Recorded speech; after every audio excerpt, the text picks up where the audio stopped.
Europe 1 Soir. 19h, 21h, Pierre de Villeneuve. Et autour de la table, voici Louis Osalter, bonsoir. Bonsoir Pierre. Journaliste politique au Figaro. Bonsoir Raphaël Saint-Ville. Bonsoir Pierre. Directeur adjoint de la rédaction du journal du dimanche. Et bonsoir à vous Alma Dufour. Bonsoir. Merci d'être avec nous en ligne et en direct sur Europe 1. Vous êtes député LFI de Seine-Maritime. Même question, une heure plus tôt, je posais la question à Thomas Ménager du RN. Vous aussi LFI, vous non plus, plutôt vous n'êtes pas convié à ces discussions à Matignon demain. Comment est-ce que vous le prenez ?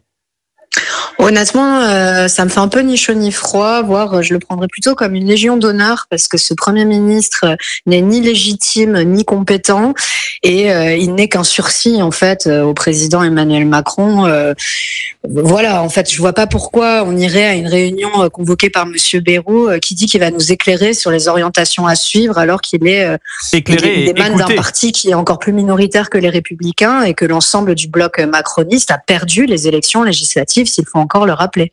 Oui, là-dessus, tout le monde n'est pas d'accord. Vous dites que vous arrivez en tête, donc vous dites que vous avez gagné. Certains disent personne n'a gagné. Enfin, en tout cas, les élus EPR disent ça.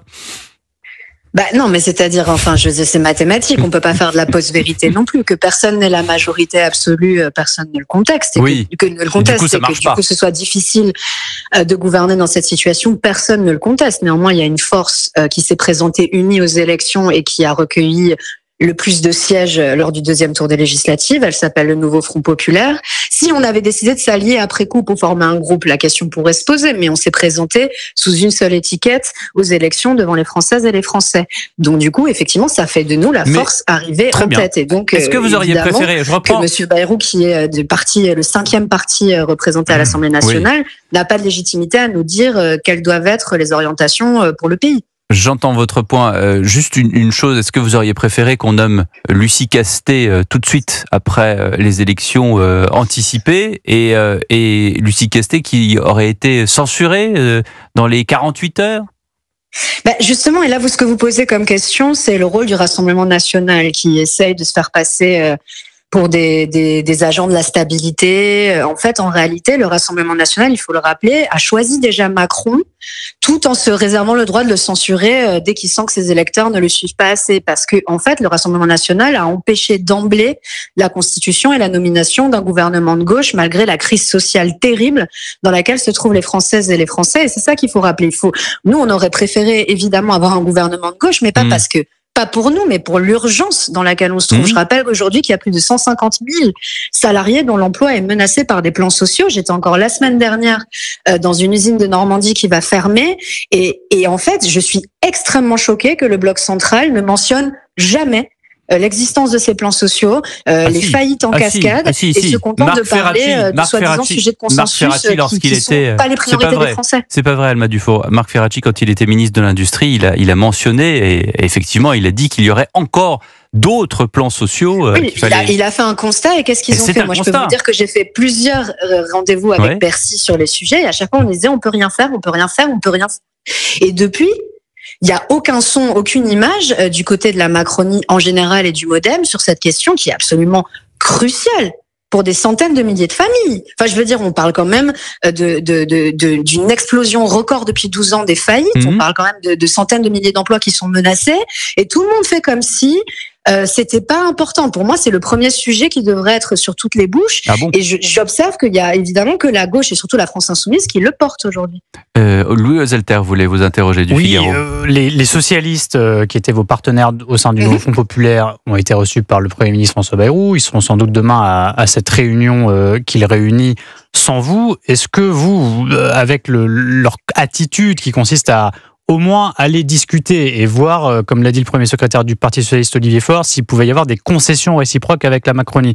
Est-ce que vous considérez que le nouveau Front populaire est mort, ou en tout cas qu'il y a une brèche très importante qui a été creusée en raison de cette attitude constructive envers le gouvernement du Parti socialiste ?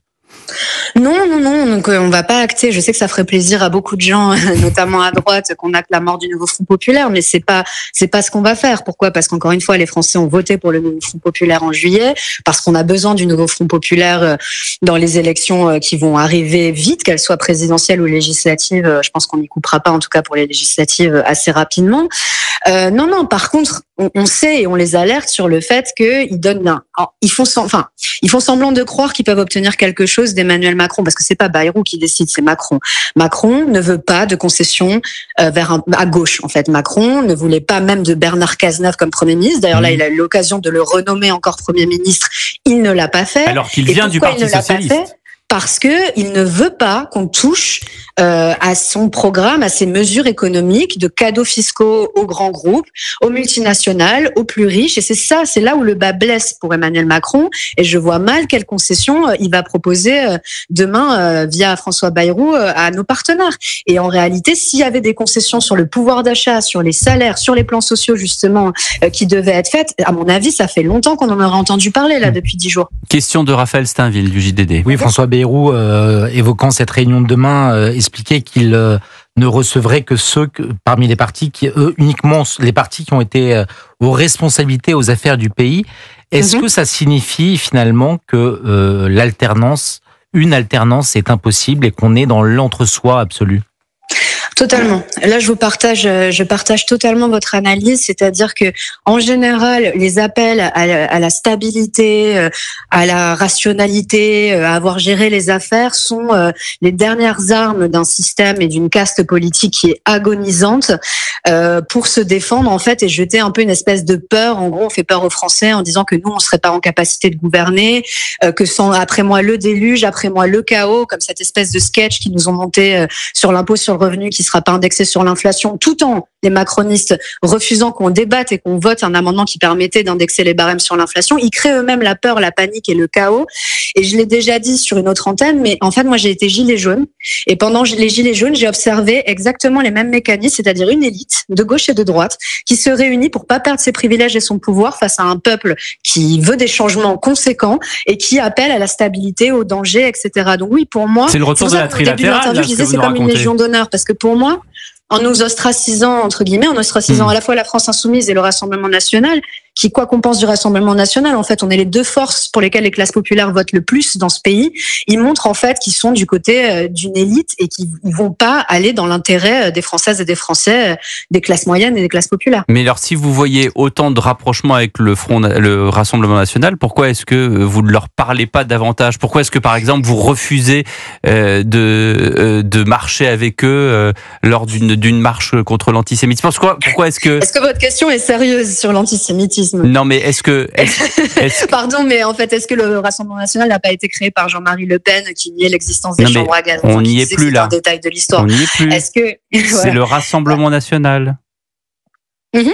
On n'est plus au Front National, je vous parle du Rassemblement National. Non, mais d'accord, si vous êtes là pour faire la promo du Rassemblement National, je peux aussi moi, je vous suis là parler pour du faire fait la qu'il y avait promo. des candidats Pourquoi est-ce que je suis là pour faire la promo du Rassemblement National? Des casquettes nazies sur des photos privées, qu'on a quand même une candidate qui avait fait une prise d'otage dans une mairie. On peut sortir toutes les histoires du Rassemblement National qui ont été impliquées dans des attentats, qui ont été impliquées dans les négociations entre Lafarge et Daesh. Moi, si vous voulez, je peux vous donner le pédigré actuel du Rassemblement National, qui n'est pas bien meilleur que celui du Front National. Vous m'avez d'une certaine manière répondu. Vous m'avez répondu. Voilà la raison pour laquelle vous ne parlez pas au Rassemblement national, puisque vous avez ces convictions-là et on vous entend là-dessus.